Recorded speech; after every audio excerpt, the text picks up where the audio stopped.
Hello and welcome to FPL Mate, your best mate for fantasy Premier League content for the 2020-21 season. My name is Dan and today we're going to be doing a Game Week 14 buy, sell, keep, avoid transfer video just for you, in your face. 2 buy, sell, keep, avoid videos in one calendar week.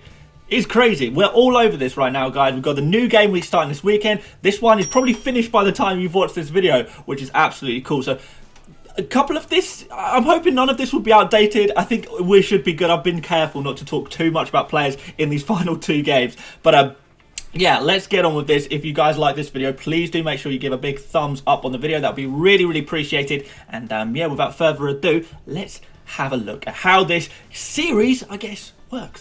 So what we're doing today is we're looking at some buy, sell, keeps and avoids. Now, buys are players that you probably don't have, which you consider bringing in. Sells are players that you probably do have as well. You might want to get rid of them. Keeps are players that you have in your team. You think about moving them on, but you want to keep them. You want to keep these guys. And then finally, avoids, obviously. They're players that you don't have, you're thinking of bringing in, but you want to avoid those guys. So the second 2 categories really about trying to get on the right bandwagons, trying to avoid the wrong bandwagons. The first 2 sections, I guess, are just about making good transfers, guys. Because that's what FPL is all about, making good transfers. So yeah, we're going to crack on that one today. Starting off with some buys, and our first buy for this game week is Mo Salah. Now, I usually don't like to put in a highly owned player in buys. Don't worry, guys. When I do put a highly owned player in buys, I like to make my second buy a real differential. So hopefully I'm going to make up with this kind of obvious pick, if you like, with a real differential. But I do want to make the point, you know, Mo Salah, what's he on, like 35% ownership, something like that. So there still are a lot of people who don't have Salah. So I did want to talk about him anyway. But basically, Mo Salah, with this double game week coming up in game week 19, he's going to be the perfect captain for that game week. So I'm kind of thinking, before that, who do Liverpool play? They play Palace, West Brom, Newcastle and Southampton. So if he's got a really nice run of games now, has a perfect captain opportunity for that double game week in game week 19, let's just get him in now, get that transfer locked in. We can have this nice run of games and then top it off with a beautiful double game week at the end. It's just a really nice period to own Salah in just for the next few game weeks. So that's why I think get him in now. We can think about moving him on after. But it's a really nice run. Salah's going to be a player that you want for the double. So you may as well grab him now. Why not? His stats look really good, as always, as they always do, but nothing amazing. So Salah is not posting amazing stats right now, but what we know is that he can beat his stats because, well, he's a very good football player. He's clinical. He will finish chances. Well, I don't know if I call him clinical necessarily, but he will finish his chances. He's very greedy, so he loves to shoot, and that's how you get these seemingly lucky goals. Like, people will say the goal against Spurs in Game Week 13, that was lucky.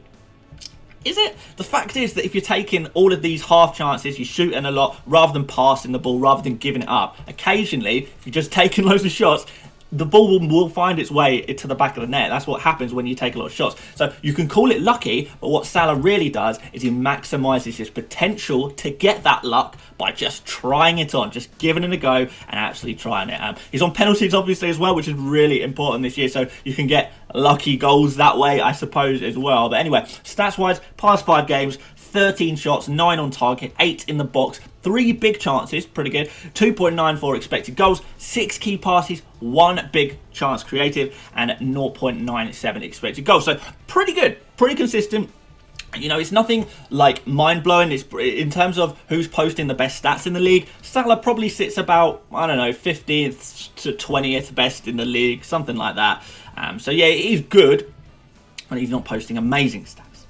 But he has scored 4 goals in the last 5 games, which is something literally no other, at the time of recording, no other player has scored 4 goals in their previous 5 games, or game weeks, I suppose. So he's just a really trustworthy player to have in your team, which is why he's so expensive. But I do think it's worth bringing him in now for these fixtures. If it's a case of taking out KDB or Bruno to make it happen, I'd probably be a bit more cautious.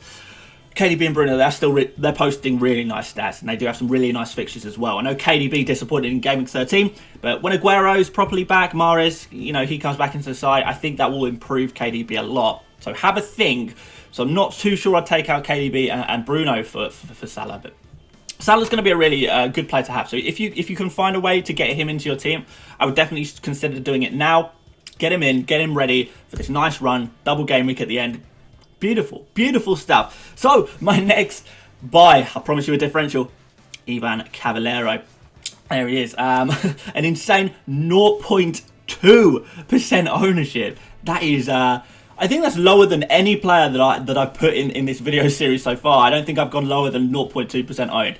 So that's super, super low, super, super differential. And he's the kind of player that you will bring into your team, and your friends who are in your mini league, who, I don't know if you're in group chats with your friends, shout out to you guys who are in group chats with your friends about FPL. I know I am, because I just love it.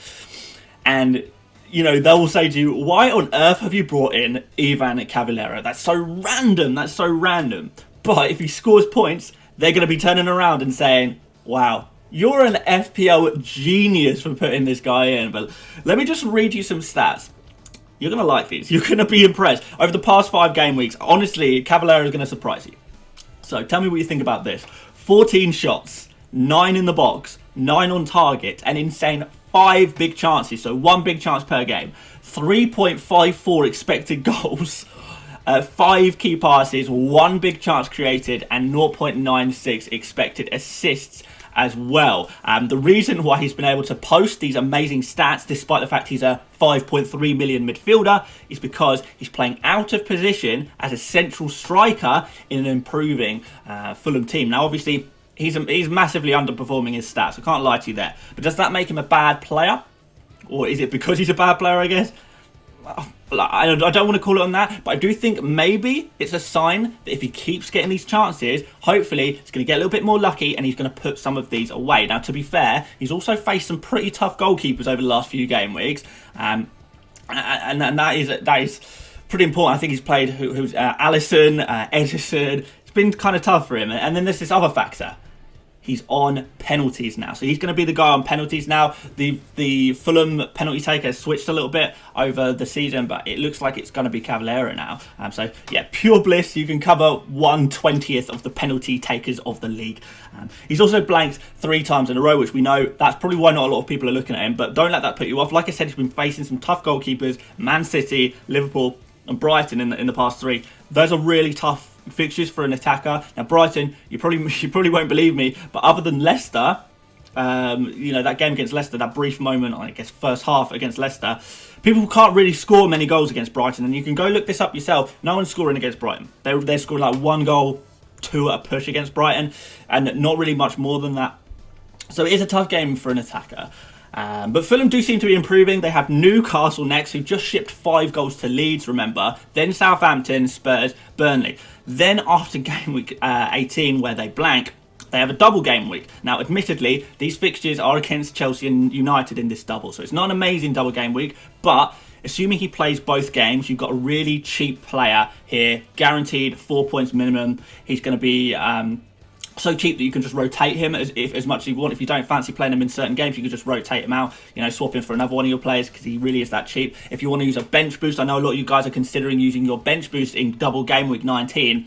He's kind of perfect because he's so cheap. He's so easy to upgrade one of your bench options to Cavaleiro because he is so cheap. And he can also be a budget enabler. Say if you're trying to raise funds, you want to get another premium player in, Salah, maybe, then yeah, you can go for Cavaleiro to try and make up some money so you can fit Salah into your team. So there are lots of options on how you can utilise him to fit into your strategy. I think there's lots of positives to be taken from Cavaleiro, and it's most of all, guys, and it's a risky one. He's a cheap player for a reason. He's posting nice stats, but he is a cheap player for a reason. You can't expect him to score amazing scores every single game week. We understand that, but what the most important thing, guys, as I was saying, this is just the greatest opportunity to be lauded as an FPL genius amongst your mates in your mini leagues. So what could go wrong? What could go wrong, guys? So I think now we move on to some sells. My first sell for today is going to be Matt Ryan.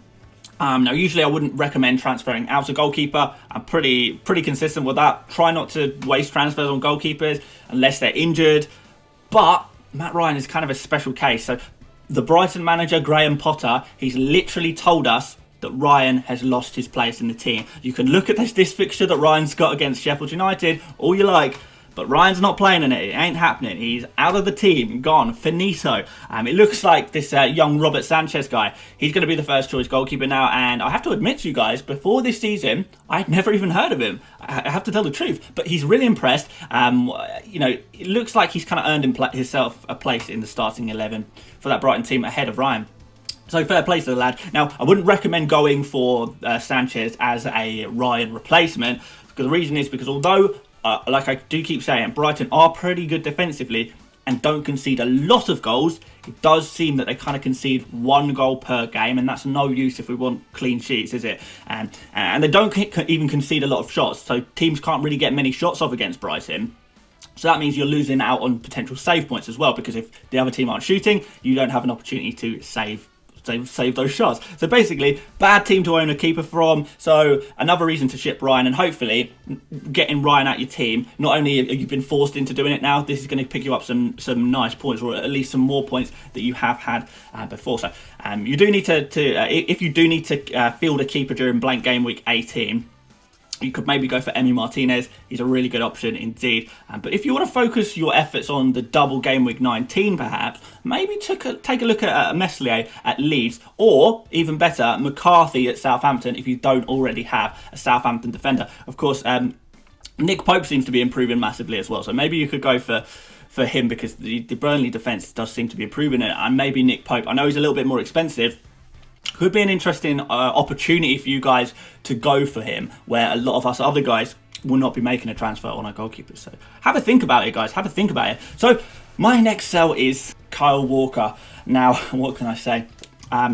He's just too much of a rotation risk for his price, and that's kind of what this whole spiel is going to be about. He's the most expensive non-Liverpool defender, joint with Chilwell, of course, and for that you kind of need for your player to be starting 90% of games if you're going to be spending that much money on a defender. A lot of us did think he was nailed. To be fair, I kind of thought he was probably the first choice defender, but the fact is, and I've always said this, Cancelo has been playing better than him all season in terms of real life football. I don't actually know how their points compare. I suspect Cancelo probably has a few more points, even if they're about equal. Cancelo has been the better player in real life football, so you can clearly see the amount of football that Cancelo is playing at the moment, that he's kind of the first fullback on the team sheet for City and for Pep Guardiola, and that means it's a battle between Walker and Mendy for that that second fullback slot, whether Cancelo plays on the left or right. We've got Walker and Mendy playing for that other spot. Now, I don't want to get into stats, because statistically, Man City do look good in defence. And it's not really about that. The issue is literally just playing time and coming off the bench for these one-pointers. It's not useful, guys. This is kind of fine if you've got a cheaper City defender like Cancelo, for example. He still does have a little bit of rotation risk, but he's almost $1 million cheaper, so it's much easier to accept when he occasionally doesn't play. Honestly, whilst I do recommend getting in on the City defence, I would be looking towards Cancelo, maybe Diaz as well, and just not Walker. We could also look at Walker's stats, but again, there's nothing too interesting there. He makes the occasional good pass. I mean, his assist a couple of game weeks ago, that was a throw-in that he took to Mahrez, who basically dribbled it past the entire team. So I'm not really counting that. You can say, oh, he got an assist. Yeah, I don't know if I count that, to be honest. And Cancelo just destroys him in every single stat. So it's an easy choice, and he's for so much less money as well. So sell Walker, plenty of other defensive options, cheaper City defenders perhaps. Maybe grab a Chelsea player if you don't have one already. Due to this double game week coming up, Reece James would probably be the player I'd go for. Could be really nice for that double game week coming up. You could also go for Robertson at Liverpool. I think he could be a good shout, and again, we've got the double game week there. Or you could take the money out of your defence, get someone nice and cheap in, and spend the money elsewhere, or your bench if you're planning a bench boost soon, for example. It's a good way to get money out of your team, taking out Kyle Walker if you do have him. So easy peasy, see you later. Walker can walk us straight out of our teams. There we go. Oh dear. So let's, with that said, let's move on to some keeps. And we're going to start you off with Kevin De Bruyne.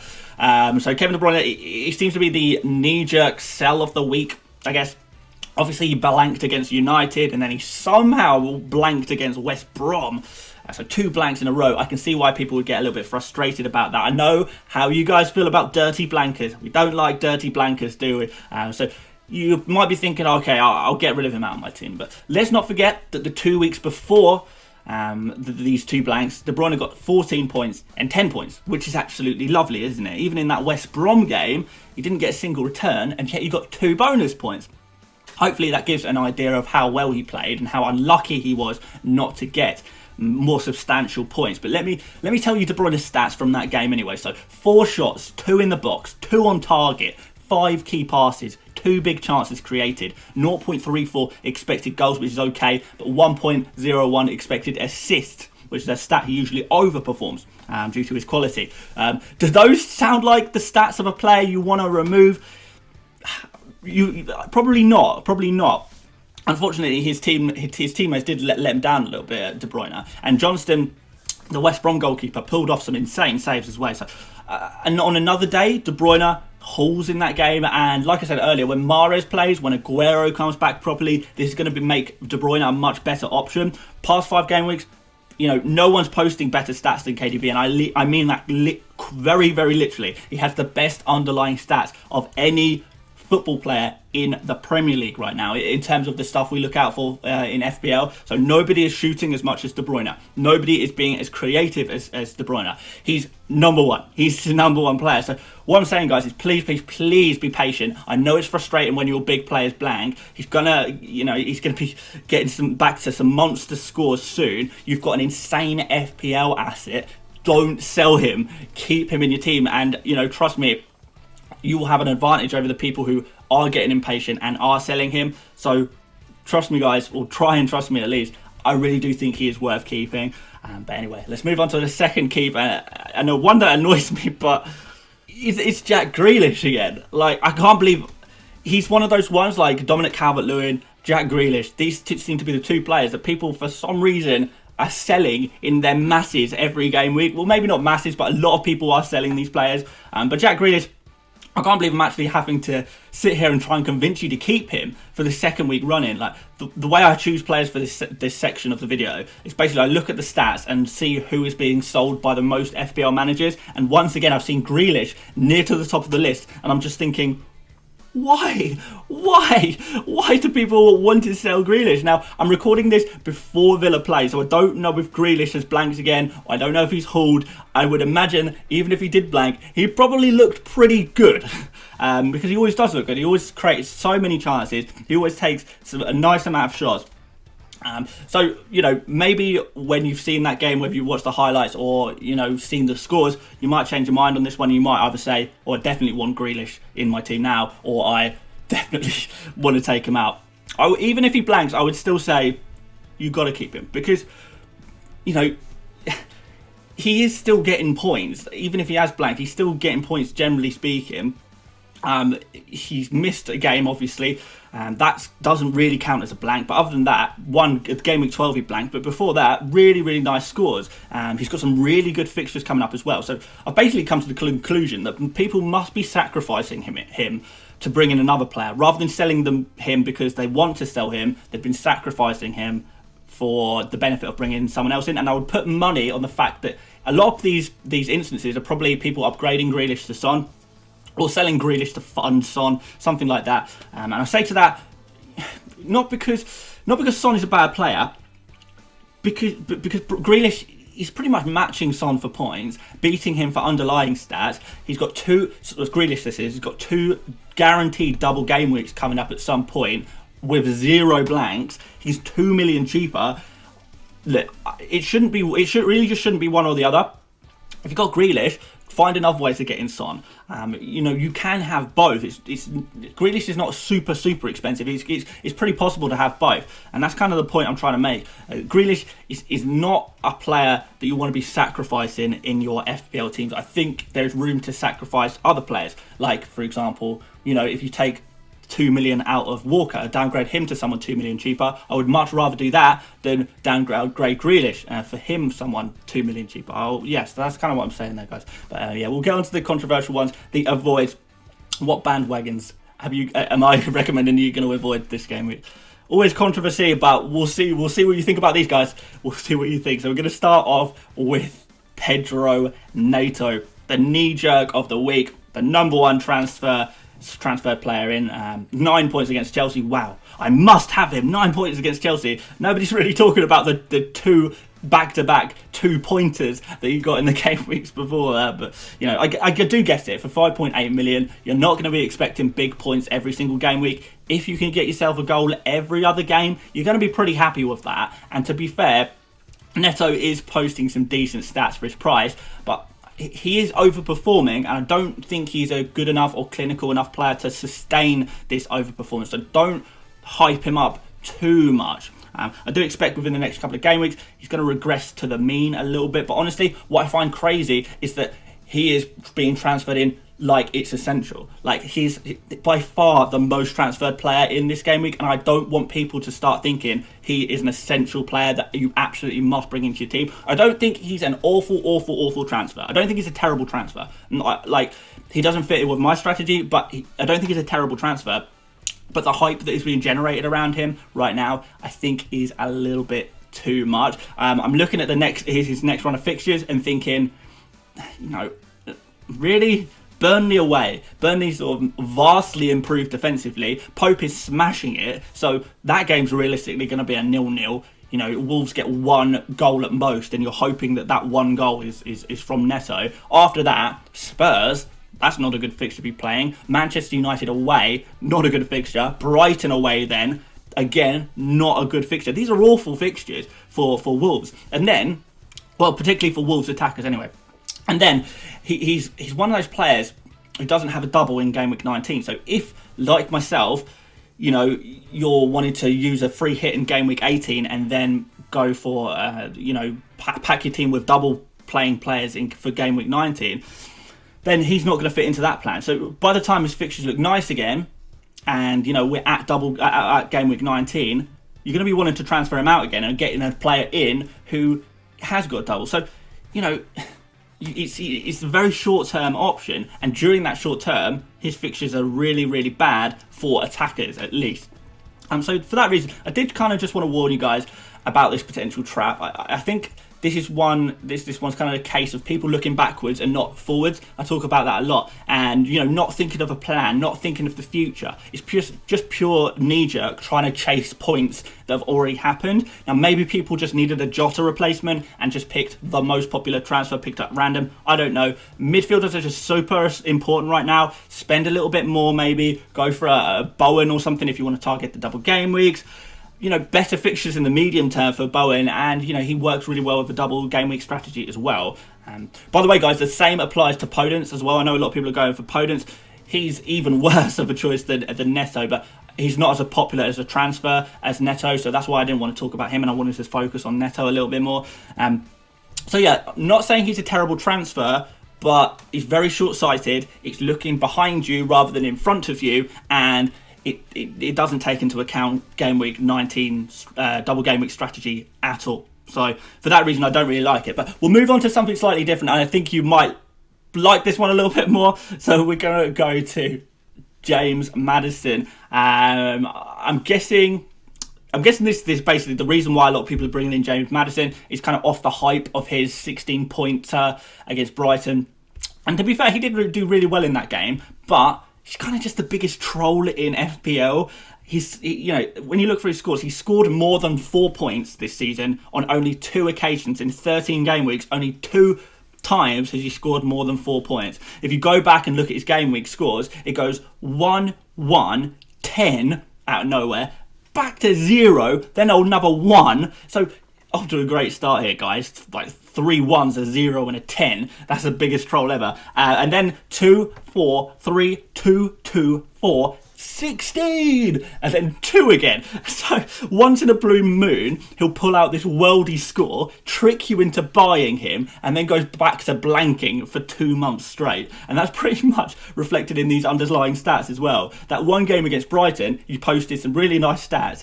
The other games, it's like he has a couple of shots from outside the box, you know, half chances, going nowhere near the target. Maybe he makes a key pass or 2, but not really creating anything, because Leicester in general don't actually create that many chances on a usual game week, and at 7.1 million, it's not even like you're taking a punt on a cheap player in hope that occasionally they'll get a nice score. You're actually investing a decent chunk of your money into an unreliable and inconsistent FPL asset. I'm not saying it's a bad football player, but as an FPL asset, kind of unreliable, kind of inconsistent. And maybe he does start to show a bit of consistency, but why do you take the risk when we can wait and see how he gets on? Spurs away next, then Manchester United. So awful fixtures in the immediate term. If he does well from them, maybe we can have another look. But honestly, he's got bad fixtures in the double game week as well, so we wouldn't even really be targeting him for the double game week necessarily. I'm just not sure. I'm not sure he's worth it at all, and I don't think I need to spend too much time convincing you guys of this, that you should avoid Maddison. I think probably from what I've said, you kind of think, okay, yeah, that kind of makes sense actually, which is kind of nice actually. Usually my avoids are a bit, they're a bit controversial and I need to do a bit of persuading, but this one is kind of like, yeah, actually, fair point. Maybe we shouldn't get Maddison in, I think, anyway. But yeah, I think most of you guys are going to agree with this one, and I kind of hope you do. So let's do a quick summary of all of that. So Mo Salah is a player that you want to be getting in for the double game week 19, but why not bring him in now? Because he's got some excellent fixtures. Cavaleiro, a little bit of a weird differential. If you're feeling really spicy, then why not go for him? Matt Ryan, if you've got him, he's got to go. That's a priority transfer move out. And Kyle Walker, I don't know if it's a priority transfer move out, but I don't trust him. I would be keeping Kevin De Bruyne because he's just posting the best stats in FPL right now, or in the Premier League, I guess. And yeah, I particularly avoid James Maddison. That's all I will say on that one. If you really want to go for Neto, do, but it doesn't fit in with my personal plan going forward and my long-term thinking, but maybe it does with you. I don't know. You can tell me in the comments. Please do let me know what you thought of that, all of that in the comments, guys. Tell me your buys, sells, keep and avoids. Tell me if you strongly agree or disagree with anything I've said in this video. I do like to read my comments and see what you guys have to say for yourself, see what your opinions are, because you're a lot of you guys are really smart, interesting, and good FPL managers. Like, a lot of you guys have higher ranks than me, so it's really interesting to see what you guys have to say about all of this. So yeah, I do read everything. If you did enjoy this video today, please do give it a big thumbs up. So it really helps the channel when you like the videos, guys, as I keep saying. So thank you for those of you who are continuing to like the video. I really do appreciate that. And if you're new around here, I know also a lot of you guys are not subscribed yet. Maybe consider it. Like, we'll hopefully help you out in FPL as much as we can over here. That'll be good, wouldn't it? So yeah, aiming for that 50,000 subscribers. Maybe we can hit that at some point. But I'm conscious that this video has gone on for a very long time. So thank you so much for watching, guys. And I will see you on tomorrow's video for a team selection video. So yeah, cheers, guys. And I'll see you later, mates. Bye-bye.